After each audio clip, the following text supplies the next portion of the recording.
الحمد لله نحمده ونستعينه ونستغفره ونؤمن به ونتوكل عليه ونعوذ بالله من شرور أنفسنا ومن سيئات أعمالنا من يهده الله فلا مضل له ومن يضلله فلا هادي له ونشهد أن لا إله إلا الله وحده لا شريك له ونشهد أن سيدنا وسندنا وحبيبنا ونبينا مولانا محمدا عبده ورسوله أرسله بالحق بشيرا ونذيرا وداعيا إلى الله بإذنه وسراجا منيرا وصلى الله على النبي وآله وأصحابه وبارك وسلم تسليما كثيرا كثيرا أما بعد فقد قال الله تبارك وتعالى في القرآن المجيد والفرقان الحميد أعوذ بالله من الشيطان الرجيم بسم الله الرحمن الرحيم يا أيها الذين آمنوا ادخلوا في السلم كافة ولا تتبعوا خطوات الشيطان إنه لكم عدو مبين آمنت بالله صدق الله مولانا العظيم وصدق رسوله النبي الكريم ونحن على ذلك من الشاهدين والشاكرين والحمد لله رب العالمين.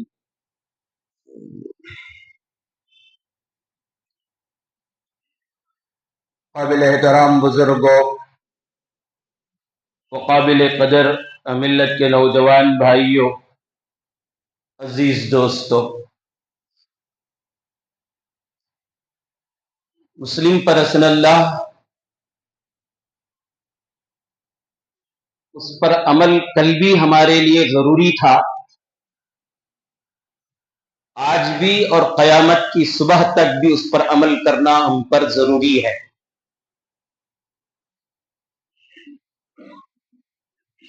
اور صرف عمل ہی نہیں بلکہ پوری پابندی کے ساتھ، پوری توجہ کے ساتھ اس پر عمل کرنا ہے۔ اگر ہم اس پر سختی سے عمل کریں گے تو دنیا کی کوئی طاقت اس کو مٹانے یا ترمیم یا تبدیل کا یا ختم کرنے کا ارادہ نہیں کر سکتی۔ اگر ہم خود ہی مسلم پرسن اللہ پر عمل کرنے میں کوتاہی، غفلت، لاپرواہی اور بے توجہی برتیں گے تو پھر دنیا والوں کو ایک جرأت سی ہو جائے گی کہ اسے ختم کر دیا جائے، اس میں ترمیم یا تبدیل کیا جائے، اس طرح کی ہمت ان کو پیدا ہونے لگے۔ بزرگوں نے اس کی مثال دی ہے، ایک راستہ ہے جو ہمارے گھروں کے طرف چلنے والا ہے، ہماری منزل کے طرف چلنے والا ہے۔ وہ راستہ جب تک اس میں چلنا پھرنا ہوتا رہے گا، جب تک اس میں ہماری سواریاں، ہماری گاڑیاں آتی جاتی رہیں گی، وہ سڑک جب تک مصروف رہے گی، کسی کو خیال نہیں پیدا ہوگا اس راستے کو بند کرنے کا۔ یا اس میں کمی زیادتی کرنے کا کوشش تو یہی ہوگی اور اچھا بنایا جائے، کیونکہ ایک مصروف راستہ ہے، ٹریفک والا راستہ ہے، اسے درست اور بھی درست کرنا چاہیے اور بھی اس کی دیکھ بھالی کرنا چاہیے، یہی خیال کریں گے۔ اس کے برخلاف وہ راستہ جو ہمیں منزل تک پہنچانے والا ہے، ہمارے گھر تک ہمیں پہنچانے والا ہے، اس راستے پر ہم نے چلنا چھوڑ دیا، چلنا پھرنا ختم ہو گیا، ہمارے گاڑیاں ہماری سواریاں وہاں سے آتی جاتی نہیں،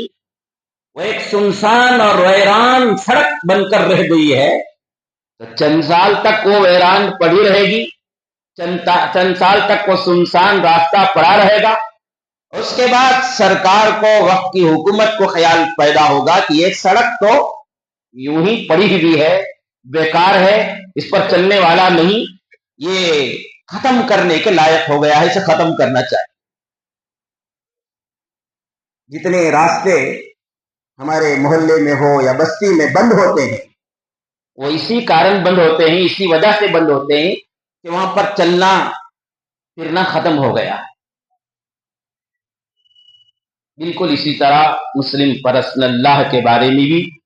یہ بات ہے کہ ہم اس پر جتنا سختی سے اور توجہ کے ساتھ عمل کریں گے، وہ اتنا زندہ رہے گا اور وہ اتنا دوسروں کے لیے لائق عمل سمجھ میں آئے گا۔ ہم خود ہی اس کے اوپر لاپرواہی یا غفلت برتیں تو پھر اس طرح کے حالات پیدا ہوں گے جو آج کل پیدا ہوئے۔ تو سب سے پہلے ہم کو معلوم کرنا چاہیے مسلم پرسنل اللہ کیا ہے۔ اس ترجمہ آپ کے سامنے بات آئی، نکاح کے بعد نان و نفقہ، بیوی کے لیے شوہر کے ذمے جو خرچ ہے، کھانا پینا پہنانا رکھنا، گھر دینا، سکنا دینا، اسے نفقہ کہا جاتا ہے، نفقہ۔ اور اس کے بعد اتفاق سے پوری صورت نباؤ کی ہونے کے باوجود نباؤ نہیں ہو سکا تو طلاق، یا بیوی کو یہ محسوس ہونے لگے کہ اب میں شوہر کے ساتھ رہنا مجھے مشکل ہے تو خلا، یا شوہر چھوڑتا بھی نہیں ہے اور حق بھی ادا نہیں کر رہا ہے، لٹکا ہوئے رکھا ہے، تو فسخ النکاح، قاضی کے دربار میں جا کر اپنے مقدمے کو دائر کر کے، الارم بج رہی ہے ظہر کی نفس،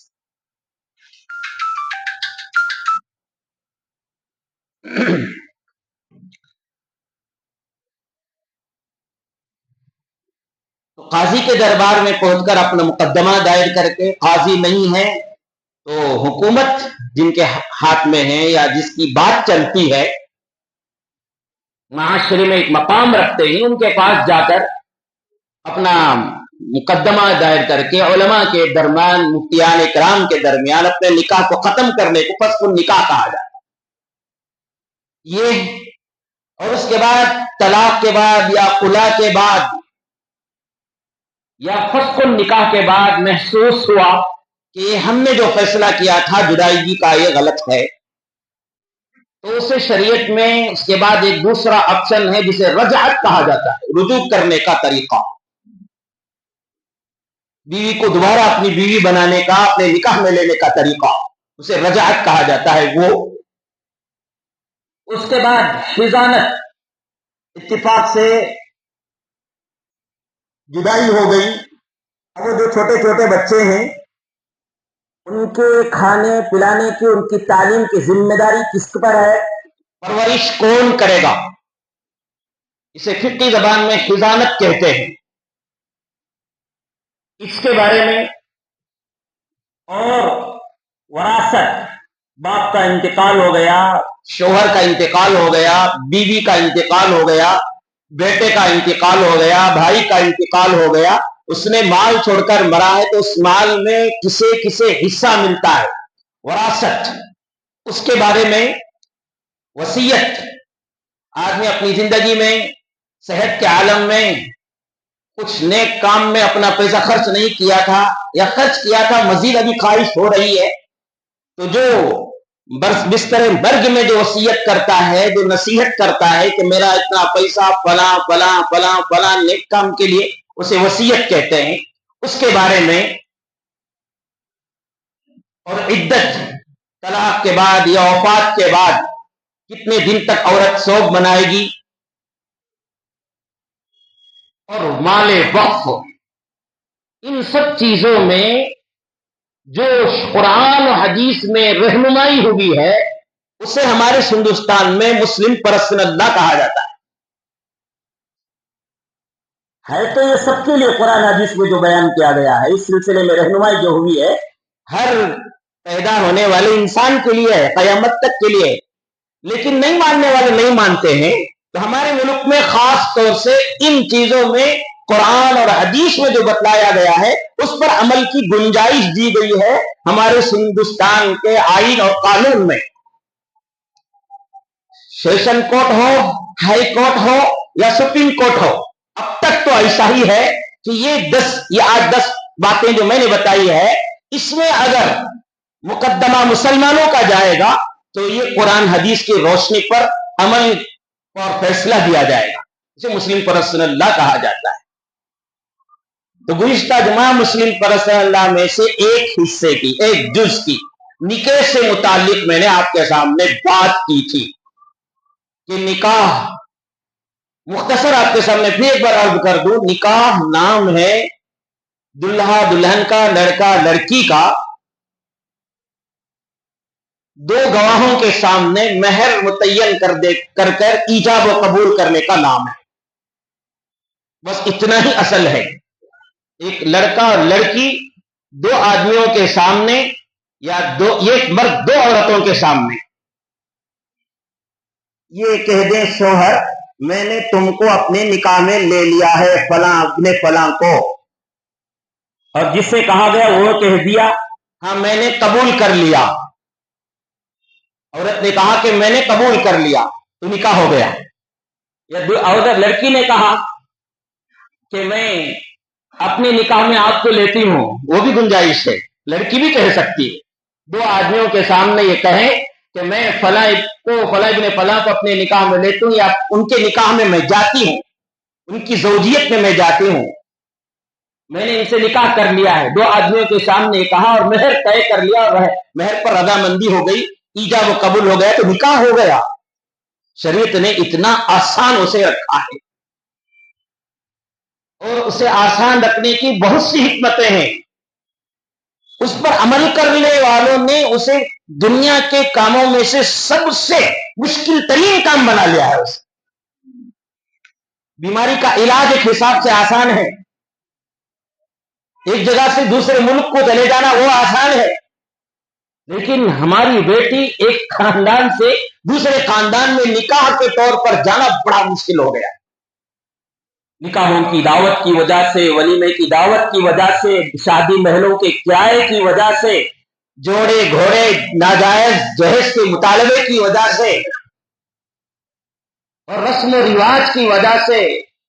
ہلدی کی رسم کی وجہ سے، شکرانے کی رسم کی وجہ سے، اور پتہ نہیں کیا کیا جلوے کی رسم کی وجہ سے اس نکاح کو مشکل بنا لیا ہے۔ حلال جب مشکل ہوتا ہے، سن لو اچھی طرح سے، حلال جب مشکل ہوتا ہے تو حرام سستا ہو جاتا ہے۔ جب حلال سستا ہو جائے، آسان ہو جائے، تو آدمی کو حرام کا خیال ہی نہیں پیدا ہوتا۔ آج ہم نے حلال نکاح کو مشکل بنا دیا تو حرام کاریاں آسان اور سستی ہو گئی۔ اس لیے معاشرے کے، امت مسلمہ کے ہر فرد کی ذمہ داری ہے اپنے نکاح کے موقع پر یا اپنی اولاد کے نکاح کے موقع پر نکاح کو آسان بنانے کی تحریک چلائیں، نکاح کو آسان بنائیں، خصوصاً امت کے مالداروں کی ذمہ داری ہے۔ میں اس لیے امت کے مالداروں کو کہہ رہا ہوں کہ امت کے مالدار غریبوں کے لیے ایک آئیڈیل اور نمونہ بن گئے ہیں۔ ان کو ضرورت نہیں تھی بڑے بڑے شادی محلوں میں نکاح کرانے کی، لیکن ان کو جو ہے انہوں نے دیکھا امت کے مالداروں کو، ان کے شان کو دیکھا، ان کی شوکت کو دیکھا، ان کے فضول خرچی کو دیکھا، تو ان کے اندر بھی ایک امنگ پیدا ہو گئی۔ اب کرنے نہیں ہوا تو بھی سود میں پیسہ لے کر کریں گے، اپنے گھر کے پیپر بینکوں میں رکھ کر کریں گے۔ کتنے لوگوں کا حال ہم نے ایسا دیکھا ہے کہ نکاح کے بعد قرض کے بوجھ میں ڈوبا ہوا ہے پورا گھر۔ کیا ضرورت تھی ایسا کرنے کی؟ ایسا مشکل کس نے بنا دیا؟ امت کے نوجوان اگر یہ طے کر لیں کہ میرا نکاح آسان ہوگا، کیوں آسان ہوگا؟ سرکار دو جہاں محمد رسول اللہ صلی اللہ علیہ وسلم نے فرمایا اعظم النکاح برکتن ایسرہ مونتن، سب سے زیادہ برکت والا، غور سے سننا، نوجوان بھی، نوجوان کے ماں باپ بھی، ان کے سرپرست بھی، غور سے سنو، ان کا قول نہیں، محمد رسول اللہ کا قول ہے۔ آپ نے فرمایا سب سے زیادہ برکت والا نکاح، سب سے زیادہ عظمت والا نکاح وہ ہے جس میں تکلف اور تکلیف سے خالی ہو، جو نکاح تکلفات سے، تکلیفوں سے خالی ہو، مشقتوں سے خالی ہو، آسانی کے ساتھ نکاح کر لو۔ نکاح میں برکت، نکاح کے بعد ولیمے میں برکت، نکاح کے بعد اولاد میں برکت، نکاح کے بعد اس ازدواجی زندگی میں برکت، نکاح کے بعد گھر میں، گھر کے ہر جز میں برکت نازل ہوگی۔ نکاح کی ابتدا ہی ایک نیا انقلاب ہے نکاح زندگی کا، پہلے الگ تھا، اب ایک نیا انقلاب آیا ہے۔ اس نئے اور افتتاح شروع ہی میں اللہ کی نافرمانیوں سے، اللہ کو ناراض کر کے، فضول خرچی کر کے اگر زندگی کی ابتدا کیا جائے تو پھر وہ نکاح اور نکاح کے بعد کی زندگی میں برکتیں نازل ہوں گی کیا؟ نکاح کے بعد کی زندگی میں سکون کیسے آ جائے گا؟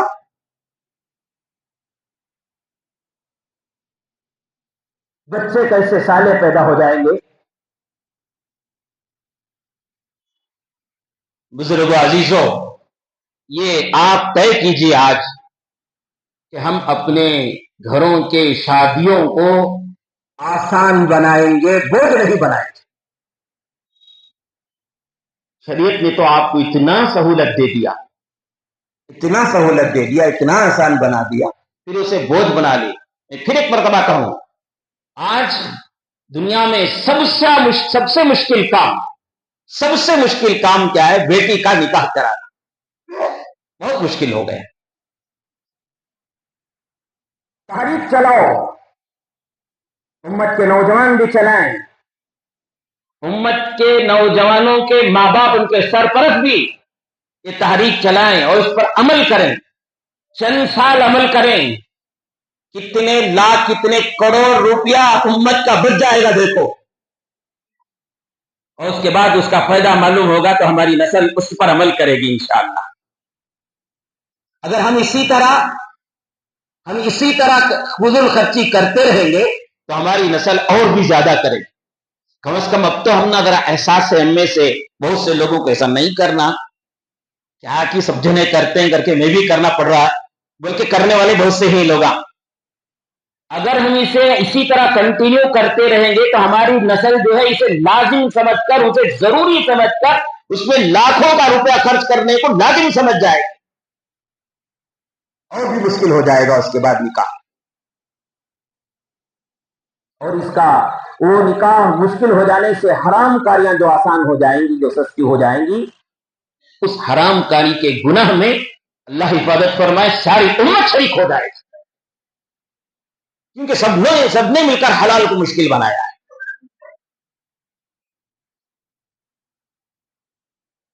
تو اللہ ہم سب کو توفیق سے نوازیں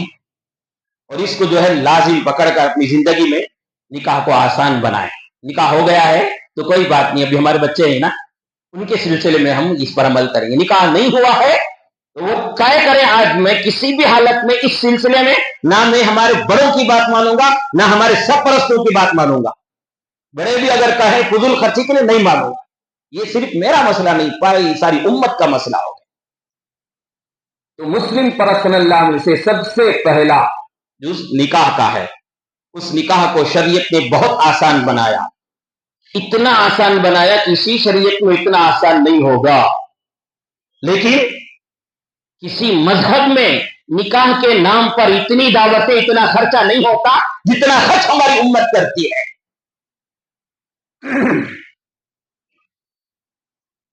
دوسرا جز مسلم پرسن اللہ کا وہ طلاق کا ہے. نکاح سے پہلے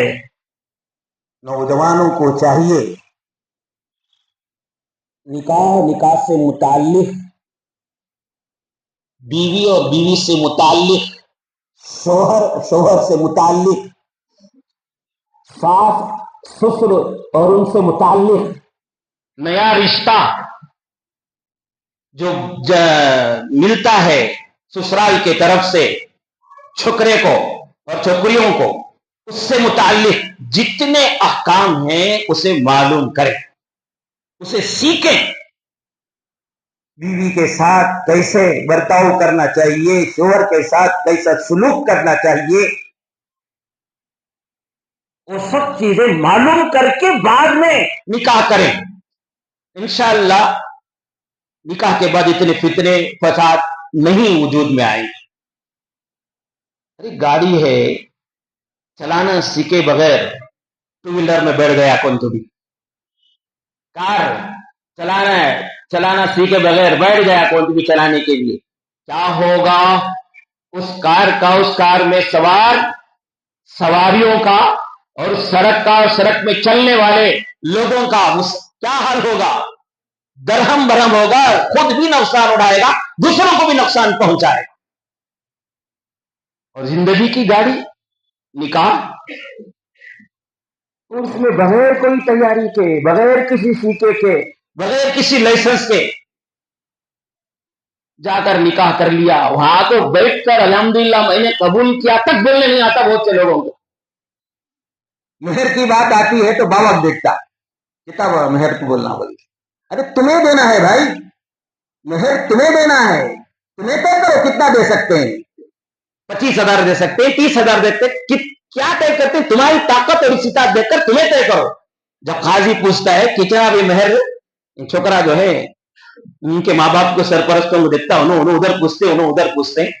لے دے کو بعد میں 7,786 روپے مہر، 7 8 6 کا وزن. اس کی کوئی حقیقت نہیں ہے شریعت میں. 7 8 6 میں جیسے بسم اللہ کا مخفف ہے، اسی طرح بہت سے تحقیق کرنے والوں نے کہا کہ وہ اوم کا بھی مخفف ہے، بلکہ اس لیے وہ 7 8 6 کی کوئی حیثیت نہیں. اب وہ کیسا بھی ہوا نا بول کے لوگ طے کرتے. تو دینے والے کو معلوم نہیں ہے میرے ذمہ کیا واجب ہے بول کے نکاح کرنے والا یہ سب سیکھ کے بغیر آ کر بیٹھ جاتا. گاڑی چلانے کے لیے لائسنس چاہیے، اور زندگی کی گاڑی چلانا ہے اس کے واسطے کوئی لائسنس نہیں، کوئی سند ہی نہیں. ضرورت اس بات کی ہے کہ نکاح سے 8 دن پہلے 5 دن پہلے پڑھنے آتا ہے تو کتابیں لے کر خوب پڑھیں سمجھیں. اس کے بعد کچھ بات سمجھ میں نہیں آتی ہے تو علماء کرام سے جائیں، اس کے بعد اسے معلوم کریں. اگر پڑھنے نہیں آتا ہے تو ان کے پاس جا کر ان کے سامنے بیٹھ کر ان کا وقت لے کر ان سے مسئلے مسائل اس سلسلے میں معلوم کریں. محلے کے ذمہ داروں کو، مساجد کے ذمہ داروں کو بھی چاہیے اس کا نظام بنائے. قوم کی ضرورت ہے، قوم کے نوجوانوں کی ضرورت ہے، اس سلسلے میں توجہ فرمائے. یہ طلاق، یہ خلا، یہ نکاح ٹوٹنے کے اور نکاح کے بعد کی لڑائیاں 70-80% انشاءاللہ ختم ہو جائے گی اگر معلومات کے ساتھ نکاح کریں گے. تو بہرحال نکاح کرتا ہے آدمی، نکاح کے بعد اتفاق سے نباؤ نہیں ہو رہا ہے تو مسلم پرسن اللہ کے طرف سے مسلمان کو ایک طلاق کا حق دیا گیا ہے. یہ مسلم پرسن اللہ کا ایک جز ہے، لیکن اسے اس طلاق کے جز کو، اس قانون کو استعمال کرنے کا طریقہ بھی شریعت نے بتایا. طلاق غصے میں آ کر پکارنے والی چیز نہیں. لڑائی جھگڑے کے وقت میں